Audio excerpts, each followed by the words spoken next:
एक गांव में एक किसान रहता था। एक बार उसे कहीं से बाज का एक अंडा मिला। उसने वह अंडा मुर्गी के अंडे के साथ रख दिया। मुर्गी उस अंडे को अन्य अंडों के साथ देखरेख करने लगी। कुछ दिनों में मुर्गी के अंडे से चूजे निकल आए और बाज के अंडे से बाज का बच्चा।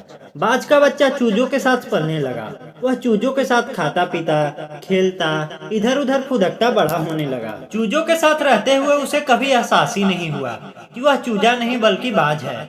वह खुद को चूजा ही समझता था और हर काम उन्हीं की तरह करता था। जब उड़ने की बारी आई तो अन्य चूजों की देखा देखी वह भी थोड़ी ही ऊंचाई तक उड़ा और फिर वापस जमीन पर आ गया। उसका भी ऊंचा उड़ने का मन करता, लेकिन जब वह सबको थोड़ी ही ऊंचाई तक उड़ता देखता तो वह भी उतनी ही ऊंचाई तक उड़ता। ज्यादा ऊंचा उड़ने की वह कोशिश ही नहीं करता था।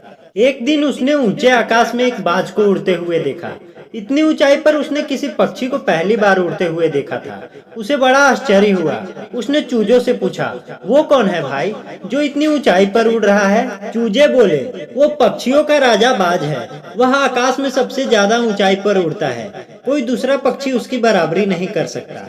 बाज ने पूछा, यदि मैं भी उसके जैसा उड़ना चाहूँ तो? चूजे बोले, कैसी बात करते हो? मत भूलो तुम एक चूजा हो। चाहे कितनी ही कोशिश कर लो, बाज जितना नहीं उड़ पाओगे। इसलिए व्यर्थ में ऊंचा उड़ने के बारे में मत सोचो। जितना उड़ सकते हो उतने में ही खुश रहो। बाज ने यह बात मान ली और कभी ऊंचा उड़ने की कोशिश ही नहीं की। बाज होने के बावजूद भी वह पूरी जिंदगी मुर्गी के समान जीता रहा। तो दोस्तों, इस कहानी से हमें यही सीख मिलता है कि सोच और दृष्टिकोण का हमारे जीवन पर बहुत गहरा प्रभाव पड़ता है। हम सभी क्षमता और संभावनाओं से परिपूर्ण हैं, चाहे हम कैसी भी परिस्थिति में क्यों न हो। हमें आवश्यकता है अपनी क्षमता पहचानने की और अपनी सोच तथा दृष्टिकोण को व्यापक बनाने की। हम स्वयं को चूजा समझेंगे तो चूजा ही बनेंगे और बाज समझेंगे तो बाज बनेंगे। खुद को कम न समझे, अपनी क्षमता को सीमित न करें, बाज बने और जीवन में ऊंची उड़ान भरें। दोस्तों, इस कहानी से आपको थोड़ा सा भी मोटिवेशन मिला हो तो वीडियो को लाइक और चैनल को सब्सक्राइब कर कमेंट में जरूर बताइए।